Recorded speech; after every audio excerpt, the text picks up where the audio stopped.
Ladies, gentlemen, and everyone in between, welcome to Talking at 6. I am your host, 1-6, aka coming soon to a theater near you, aka Trunk Full of Vengeance, aka International Slaughter, aka Oxblood Money, aka Deep Sea Devastation, aka Kaiju Flu, aka Bayou Justice, aka Boxcar 2 Belize, aka Hacksaw Harriet, aka 7 Minutes from Santa Fe, aka Cyberpunk Empire, aka Rated R for ridiculously action packed. In today's episode, I will be discussing, reviewing, comparing Cradle to the Grave and Exit Wounds. Two movies that feature DMX, in actually pretty decent, roles. I mean, be clear, these aren't the greatest movies ever. These aren't the greatest action movies ever. And I know the bar for action movies is, lower than most movies. You don't really go into an action movie expecting to be super perfect. You don't expect a super perfect storyline and incredibly developed characters and a super detailed oriented, but you expect to be dumb, actiony, fast paced, crazy explosions, insane stunts, maybe some CGI, a couple, some good jokes, maybe a little bit cheesy, but at the end of the day, it gets the job done, and as long as the story's good enough to keep you slightly invested into it, so yeah, at least want to see how it ends, it works. And unfortunately, I feel like that's only true with one of these movies. Well, to be fair, it's not so much the story, it's one of these, I know the whole one review is yeah, I'm comparing movies, should say this at the end, but one of these movies is clearly better than the other one, and I will get into that, go into more detail, but before that, quick review, both movies, for those of you that haven't seen them or haven't seen them in a while. Exit Wounds is about Steven Seagal. It stars Steven Seagal, DMX, Anthony Anderson's in it, Tom Arnold's in it. There's a bunch of other people I don't know or recognize. They might be. I'm just not great with knowing movie stars or names of famous people in general. I'm really terrible at recognizing that. But basically, it's about a cop who gets transferred from his precinct, who's supposed to be basically it's the vice president was giving a speech. He shows up late to the speech. The Steven Seagal, his character, shows up late to the speech, and then as the vice president's leaving, he gets attacked by a terrorist group. He steps in and saves him, even though the Secret Service tells all the local cops to stand down because the terrorists are dressed like cops and blending in, so they don't know who they can trust on this shootout happening on a bridge. Super crazy shootout. Steven Seagal goes in, saves the day. Saves the vice president, chucks him off the bridge, and a passing boat picks him up and gets him out of the water and saves him. But Steven Seagal saves him from the terrorists. But because he went against, he directly disobeyed orders, and he's had disobeyed issues before, he gets transferred to a new precinct, which is long story short, while at the precinct, he's oh, they basically mock him for being super cop, being too by the book, too by the rules cop. He ends up crossing paths with the drug dealer that he tries to take down. Long story short, at the end of the, long story short, not a spoiler. At the end, it turns out the drug dealers were actually just trying to get these crooked cops that are in the precinct. We're working with crooked cops in the precinct, and they were trying to bring the cops down. They're trying to bring down the crooked cops, expose them for being the ones providing them with the drugs. It's honestly, it could have been executed better. It's a decent storyline, but the execution of that wasn't great. I said I was gonna save it, but yeah, dude, it's not. I'm not gonna say it's horrible, it's terrible to watch. It's a decent story. It just goes nowhere. There's no real investment in any other characters. It's you got Steven Seagal, who's the main character, and you got DMX, who's the main guy he's following, the main interest. And it's the fucking plot, the twist would that DMX is actually secretly recording all these cops and knows trying to get these dirty cops busted. And it's oh man, you find that out, but it's even when you find it out, it's okay, that kind of still just it doesn't matter. You find that out and it's yeah, because there's no real stakes in it. There's no real investment because it's fucking stupid. Basically, it's there's no real investment in it because the whole time it just focuses on Steven Seagal, so it doesn't build up any of the other characters. They're oh, you're supposed to like this guy, but it turns out, this guy was a cop, but he's crooked the whole time. It's the cops the crooks turn out to be crooked. Spend the entire movie being assholes anyway, so you don't really care. You're never invested. You're never to the point of oh man, I kind of like that guy. It's you don't care about him. Like, man, I hope that guy. Well, clearly that guy's evil. Clearly that guy's corrupt. It's like literally every cop in the precinct is against him, except for the guy he's working, except for his partner. Like Stephen Clark, his partner, was the only cop that's like somewhat nice to him. Like everybody else is kind of just a dick to him from the beginning. So it's like, man, it's kind of obvious that twist wasn't a twist at all. It's kind of shitty. And then you have Cradle to the other hand, you have Cradle to the Grave, which I'm not gonna say it's a great movie because it's not, but it's definitely the better of the two. It's about DMX, who's part of his heist crew, and like they get paid. Some guy pays him to break into the diamond exchange and steal these specific black stones or like black diamonds. And he pays him to steal those specifically. But while anything else they take while there is just for them, it's just basically bonus. It's basically commission for doing this job. But basically, it turns out that Jet Li knows the guy. Basically, it's like as a terrorist is looking for this. Actually, the guy they were stealing the stones for was actually going to sell them to this terrorist who used to be part of Jet Li, used to work with the Taiwan police force that Jet Li is on. And it turns out the stones they're not actually diamonds. They're actually new experimental form of uranium or something. Something like that. I can't remember. It's like, yeah, it's uranium, not it's a new form of uranium that's like untraceable and like way more powerful and way more compact and like super dangerous that the Taiwanese government was working on, I guess. It was the government of Taiwan. I don't know how to say that. But it's their government was working on, and Jet Li's come to get those back because he knows the guy who's trying to buy them to sell them to like big villains or whatever, like these terrorist organizations used to work with him on the police force in Taiwan, like the secret police force in Taiwan. So he's there to track him down. And then DMX's daughter, like DMX gets mixed up in it because he goes to steal him, and then the guy, like someone steals the stones from him, or is it Jet Li takes them? I really don't remember.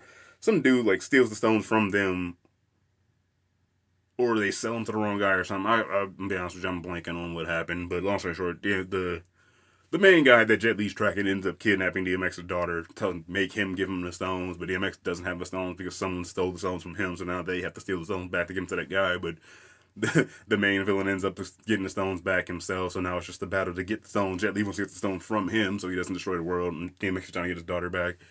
And it's like I said, action movie stories don't necessarily have to make the most sense, but like this one this one has the more confusing story in the sense of like there's almost too many characters in this movie, like where Cradle to the Grave, not Cradle to the Grave, where Exit Wounds didn't have enough like backstory or didn't have enough characters in it. Like there was other characters, but they were just basically like background players. Where this movie has more people in it, where you kind of have more of an investment and there's more like detailed and there's a more built world around this situation.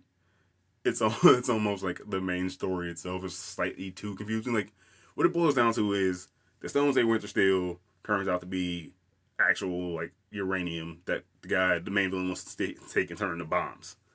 And it's just like, okay, so they have to stop this guy from on the world, but also from selling these bombs. But he kidnaps DMX's daughter, so they have to get her back too.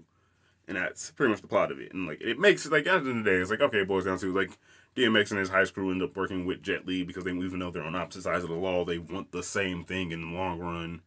Which really kind of like I hate to just skip straight to the ending, but I just thought about this. Like the ending of the movie kind of makes no sense. Well, because like Jet Li's sent to America from Taiwan, but he's not working with the cops at all. He's with the Taiwanese government, like the police force from Taiwan, but he's not. But he has no affiliation with the American government or like the cops in America. So he has no real like jurisdiction almost. Like he's like but he's I don't think there's any point where he ever gets pulled over by the cops or the cops try to stop him anyway. And like he has no real interaction with the American cops because he just disappears anytime they show up.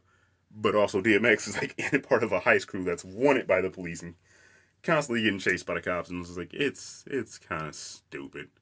I mean, like I'm not saying don't watch the movie. I just like I realize there's a lot of corners. Also, the ultimate relation to these movies, besides the fact that they're both both star DMX, Anthony Anderson, and Tom Arnold in almost the same roles as each other.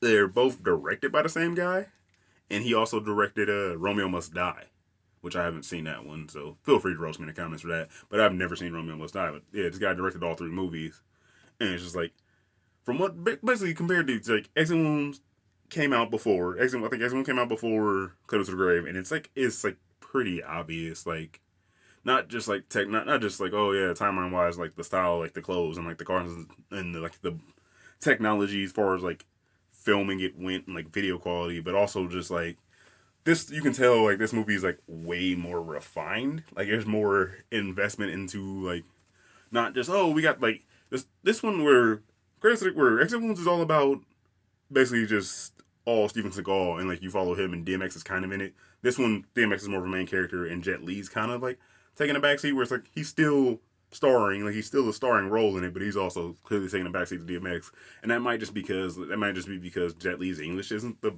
best. Like it's not, I'm not saying it's terrible, but it's also like, you know, not the greatest. Which I'm not mocking him for that. I'm not like, oh, here we go, oh, points off for him for that. It's like he's an action star. He's not here to give speeches. He's here to kick ass. You know what I mean? I mean, yeah, sure. It's like, oh yeah, action movies are the cool action scenes, but at the end of the day, it's like, as long as you can deliver a one-liner and kick while you roundhouse somebody in the face, that's all you really need. And like, speaking of one-liners and roundhouses, it's like Steven Seagal is like you can tell that movie like it's trying so hard to make him seem dope, make him seem like a badass, but it's just like, dude, nothing he does in Exit Wounds is great. Like everything he does is just kind of sad and stupid. Like it's so uneventful. Like every fight scene that Steven Seagal is in that movie is just like so slow. Like he's just moving so slow. It's like the people fighting him are doing like all the work, and he's just kind of just countering their moves and like barely moving. And there's like just so many stupid like slow mo motions. There's like so many slow mo scenes in that movie for no reason.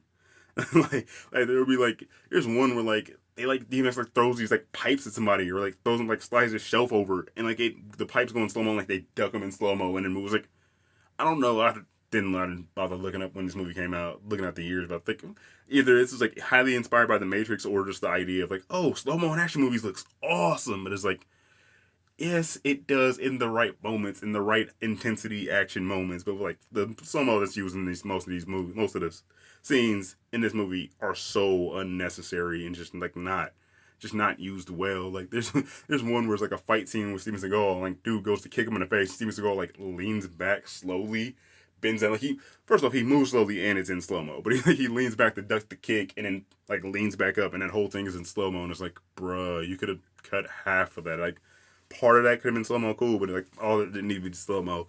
Also, it's funny people talk about like, oh yeah, like how many cuts like there are in Marvel fight scenes. Like there's always every time Steven Seagal is in a fight, like it cuts away to where you can't fully see him.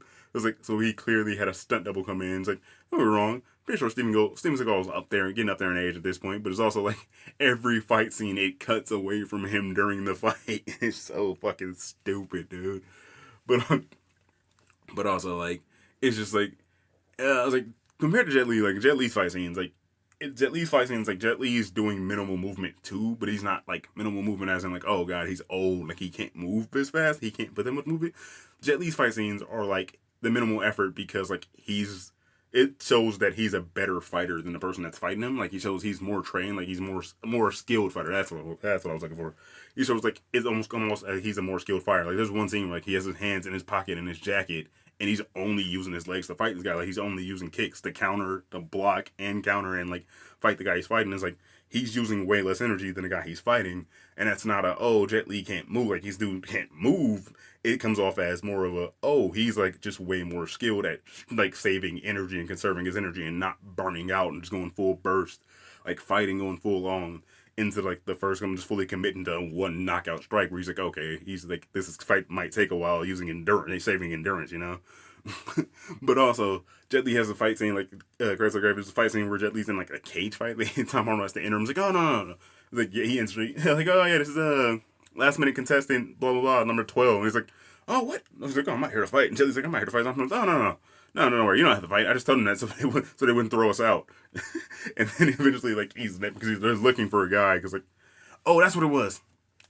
The Black Stone. They took the stones to Tom Arnold. Was like runs a pawn shop. He's like a fencer basically. Like he runs like everything, like a bunch of illegal deals. He has like stolen merchandise. Like while DMX is there dropping the stones off, he's like unloading a truck full of stolen DVD. His crew's like unloading a truck full of stolen DVD players that he's trying to sell. Like he sells stolen goods and like illegal weapons and stuff. But like they get the stones. Stones get stolen from him by the main head boss, like the head what's the, like the head crime boss? That's what it is. The head crime boss in town, whose name is Chambers. Like this dude's like living in prison, and he's like super. He has this like giant prison cell. He has like these privacy curtains up. He has guards outside. He has like other prisoners standing outside the door to his cell, which the door to his cell is always open. He has dudes, other prisoners standing outside and watching it. Like the guards bring him his mail. He's in there. Like he has fancy rugs and like a nice chair and this giant like king size bed and like super nice sheets. He's just in there like smoking cigars and like he's eating lobster and he has like this whole like fancy dinner set up. And, like people like dudes living better in prison than most people out like out in the free world.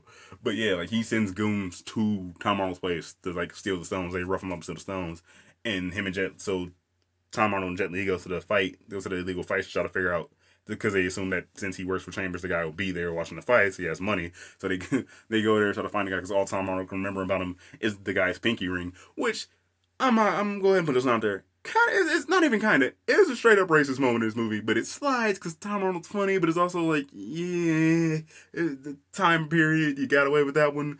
Because Jet Li asked him, like, so do you remember the guy? He was like, oh no, they all kind of look like. They all kind of look alike. I mean, and so, but then again to me, so do you.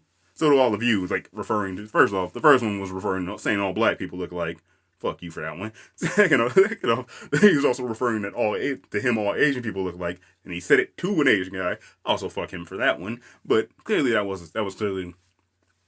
I can't fault Tom. I'm not gonna fault Tom Arnold. Like, oh, Tom Arnold's racist for saying that. That was clearly in the script, and it was a different time where you got away with shit like that. But still, Now, looking back now, I was like, yeah, that line's a little iffy. Even then, it was like, yo, that's kind of racist, but it kind of gets the pass because that was played as a joke back then, and it's still, that was still kind of a joke at the time. And even then, it's played as a joke, not like a serious all people of other races look alike thing.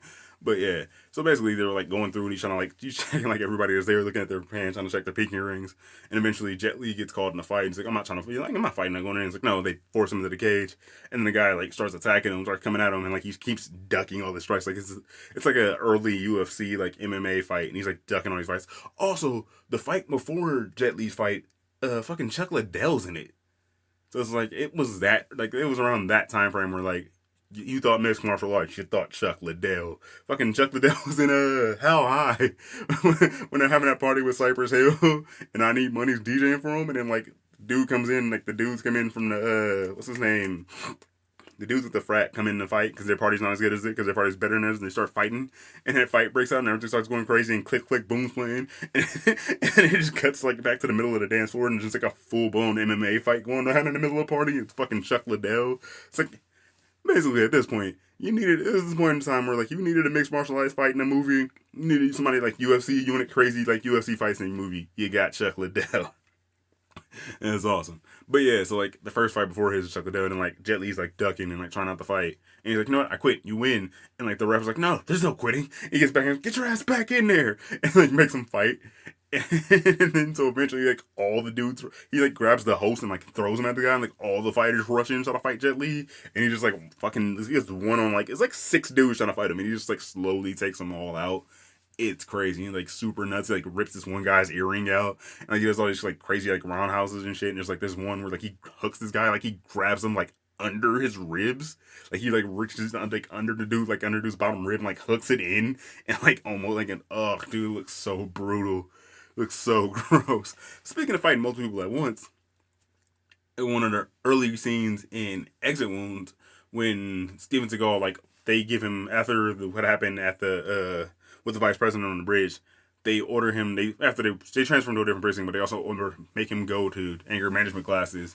And while he's there, like he's like, I don't need this, and like breaks his desk and leaves. And like all the guys in the class love it. And Tom Arnold's like, oh dude, you gotta come in. And he goes to leave. He's like, you gotta come back in. The guys love you. Like he's trying to hype him up, trying to get him to come back to class. And like Steven Seagal goes outside, and there's a bunch of dudes like trying to steal his truck. There's like 5 dudes trying to steal his truck. It's a fucking like pickup truck. And there's like 5 dudes trying to steal it.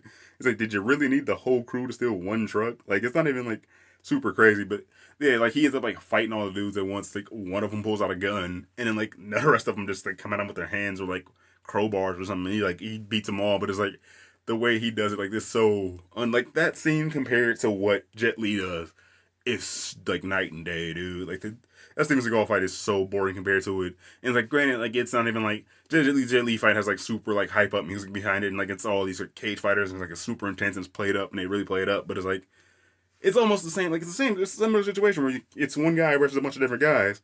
But it's like the Jet Li fight just like looked better. It was just Jet Li fighting was better. It didn't have a stupid slow mo scene in it. It didn't have like unnecessary cuts from nothing in it, like cut to an angle that didn't matter in it. And I don't know. I was like, I don't know if that's just like, oh yeah, the director got better by this movie, or if it's just Steven Seagal fight scenes are boring. I don't know. I haven't seen a lot of Steven Seagal movies. I can't really. I'm not gonna say I'm bad. I can't just badmouth Steven Seagal. I haven't seen a lot of his movies. Honestly, I just feel like Steven Seagal in media, from what I've seen, well, I know about Steven Seagal from what I've seen in media, and in media, he comes off as a joke. Like, he's like, oh yeah, like super out of shape guy with a ponytail, yet somehow beats everyone. Still, like, can outfight all these, like, super ripped guys that are, like, half his age. That's what I've heard. I don't know. I haven't seen Steven Seagal movies, so I can't really speak on it. But also, I think it's funny, like, I just think it's funny that Exit Wounds is set in Detroit. And like I don't also once again all I know about Detroit is like what's portrayed in the media and the jokes. So I don't know a lot about Detroit, but I just think it's funny that like the best place to set this movie as one. Hey, we gotta set that in Detroit. You know, it's grimy, dirty, like dirty cops and corruptness. We gotta set that in Detroit, where like in Cradle to the Grave, they never fully say, but it's like definitely set in California. Like the license plates on the car say California, but they never specify where the movie's actually taking place. But like it's clearly like sunny out and all nice every day, and it's awesome. Also, completely unnecessary, not related, not really important detail, but in next one, Steven Seagal Steven Seagal lives on a fucking houseboat. Like it plays no point to the plot, but it's like, why is he on a houseboat? Why can't it just be a normal house? Like it really makes no sense to me. It just seems really stupid and unnecessary. Those things that are like, oh yeah, that sounds cool, but it's like, no, it doesn't. Houseboats sound stupid. Like your house is always floating and rocking, and we're not gonna dive into that. All right, me and boats, complete. That's different. That's a topic for a completely different day. But let's just say I ain't a fan of boats. Okay, they know what they did. They know what they did. But yeah, dude. Like, also speaking of better characters, like DMX's Heist Crew, Anthony Anderson in Exit Wounds is actually pretty funny. Anthony Anderson in Exit Wounds is dope. Like he has a club owner, like he's driving around like this like bright yellow Hummer all the time. And they have like the scene. I know I said Heist Crew, but I'm gonna get back to it. I gotta point this out first.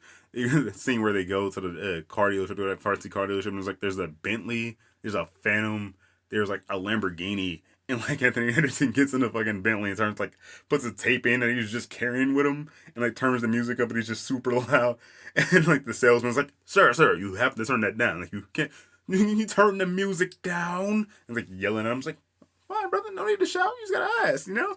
And then what is it? DMX gets to the Lamborghini. It's like the dude, like one of the other salesmen, throws him the keys, and he starts the car up and just starts revving it in the middle of the showroom. It's like the scene's like funny, but it's also like completely stupid and illogical. But eventually, DMX just like buys the fucking Lamborghini with a duffel bag full of cash that he had with him, and he drive off in it. Him and Anthony Anderson drive off together. It's like Anthony Anderson's hanging out at the roof, like because it's convertible. He's hanging out yelling shit. I'm like, sit down. We wanted to draw attention to ourselves. First off, you're driving a Lamborghini in Detroit. You're drawing attention to yourself. You're driving fast as shit through traffic, through normal city traffic. That's drawing attention to yourself. Also, thing they never touch on, never point out. They left Anthony Anderson's Hummer at the car dealership when they drove, because they drove there in it, and they drove in Lamborghini. And then, like, there's never a scene where, like, they mention him going back to get it, or, like, they never call out the fact that he left it there. But later on, he has it back, and, like, it's back at his club, and they never really fully point that out. but then in Exit Wounds, not Exit Wounds, damn, that's an Exit Wounds. In Cradle to the Grave, Anthony Anderson's like almost con man. He's like they're all criminals, but he's like almost like the master of disguise, basically. Like he plays all the distraction characters. He's the distraction. He plays all the distraction characters. Like when they're stealing the diamonds in the beginning, he's the limo driver, and Gabrielle Union, who's part of the crew, who's really actually pretty dope in this movie, who's like playing like this rich lady who's invited to this private party, and like trying to flirt with the security guard, but turns out the guy is gay, so Anthony Anderson has to come in and flirt with him. So he's like the limo driver, is like flirting super hard with the guy. And there's also later on when like they're trying to sneak into this club to steal the stones back from Chambers. Trying to sneak into his club. Anthony Anderson's like an exterminator. He pretends to be an exterminator, and he has like a truck. He has his full like exterminator truck and like the outfit and everything, and like his full like business cards and shit. It's crazy, but it's like really awesome. And I'm basically the point of all that to say was Anthony Anderson's a highlight of both of these movies. Honestly, he's the best part of Exit Wounds. He's one of the best. He might be the best part of Exit Wounds. He's also a really funny, but like, he's a really great part of Cradle to the Grave. But everyone else kind of stepped their game up in this one too. But still, he's still one of the top parts of it, Cradle to the Grave. And Gabrielle Union's dope in this movie. Like she has a dope fight scene at the end. It's like her versus like the evil like one of the ladies, the lady that's working with the villain, is like the right hand for the villain, or she's like basically like top tier in the villain's organization. Like they're in like this fight and this crazy fight, and like the evil chick has this Uzi, and like she like goes to shoot her, and like Gabrielle Union like bends her arm to where like she shoots where the chick shoots herself. It's a pretty dope fight scene. Could have gone on longer. Could have been, it wasn't like the longest fight scene. It wasn't the most detailed because it was at this point where it's like there's like 4 fight scenes going on at once. She's fighting. Gabrielle's fighting that lady. Jet Li's fighting the main villain. DMX is like fighting this goon that's like chasing his daughter, and then Anthony Anderson and Tom Arnold are in a fucking tank for some reason. Like I get it, like he's like arms deal. He deals in like guns and like armored cars and like stolen merchandise and like all this crazy shit. But he also has a fully functioning tank. No one ever really questions it. Like he tries to sell it to DMX at one point. He's like, I don't want it. Then at the end of the movie, he just shows up with the tank and like saves the day. Them rolling in the tank is how they have it, how they save it. It's such a great scene.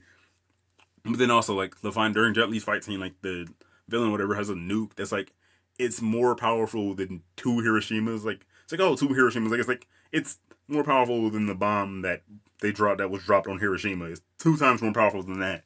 But somehow, like, in the end, the villain pulls it out for some reason. Like, Jet Li, like, shoves it in his mouth and, like, chops him in the throat. Like, he makes him swallow it. And then he chops him in the throat and it activates it.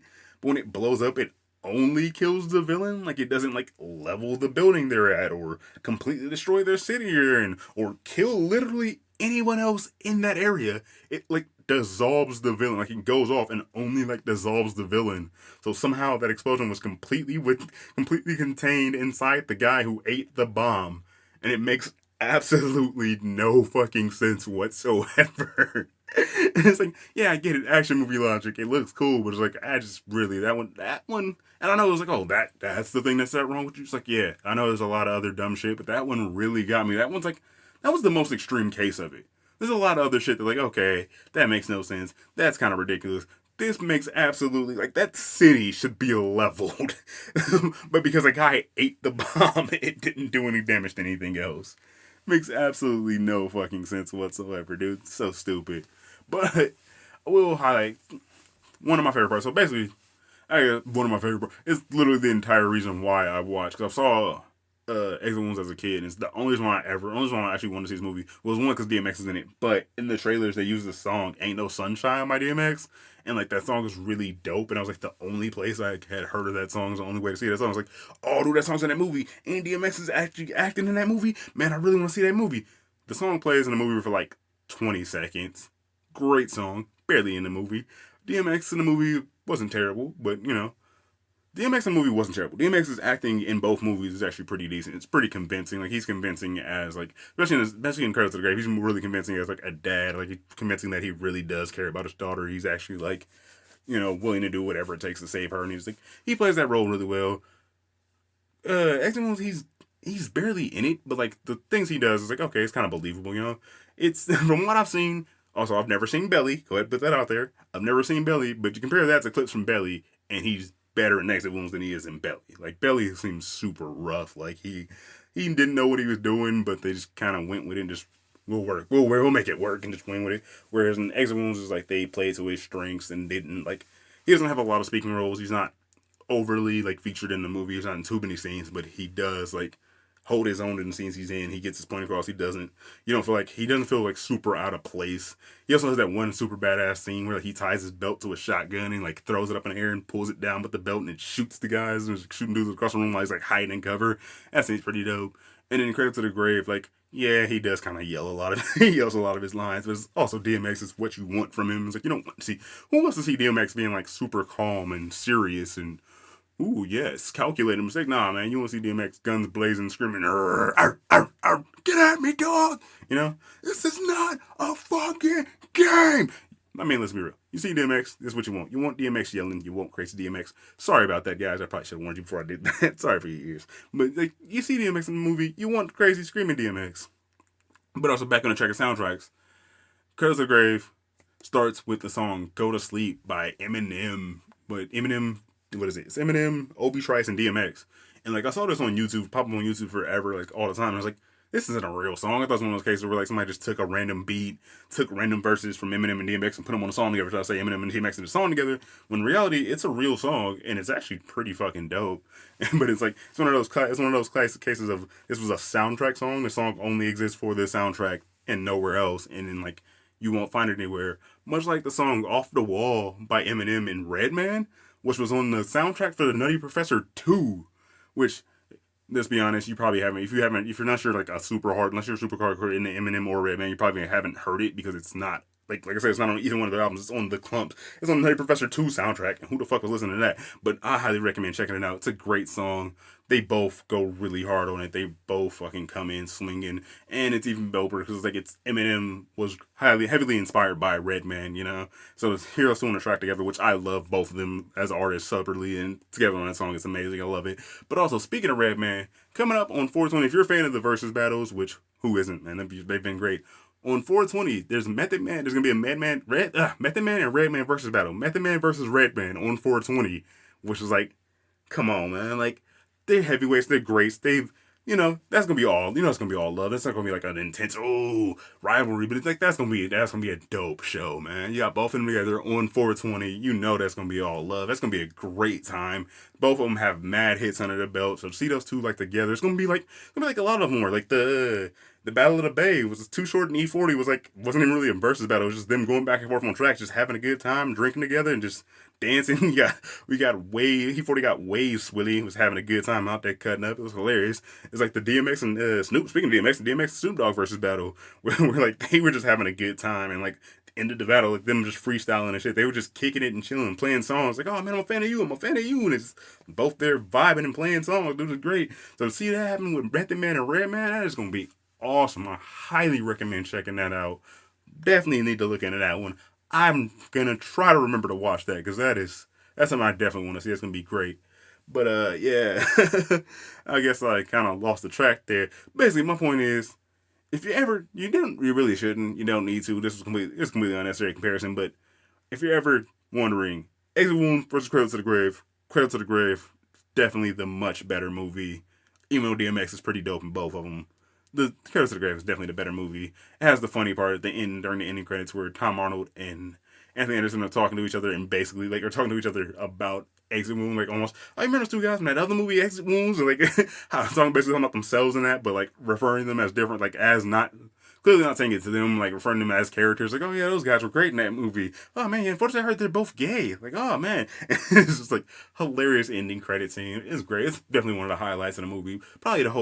Definitely one of the top highlights of this whole like watching both these movies. But yeah, like I definitely recommend checking out Cradle to the Grave. Exit Wounds, yeah, you can go ahead and skip that. I won't save yourself the time. Just look up some clips. Just listen to Ain't No Sunshine by DMX. That's all you need to know about Exit Wounds. But yeah, I'm gonna go ahead and get out of here, guys. Thanks for checking us out. Thanks for listening. Leave a like, leave a comment, subscribe to the channel, follow me on Twitter at TalkThat6. Let me know what you thought of the episode, what you thought of the past episodes, which episodes you want to see in the future. And remember, I might not be the greatest, I might not be shit, but I will always talk that 6.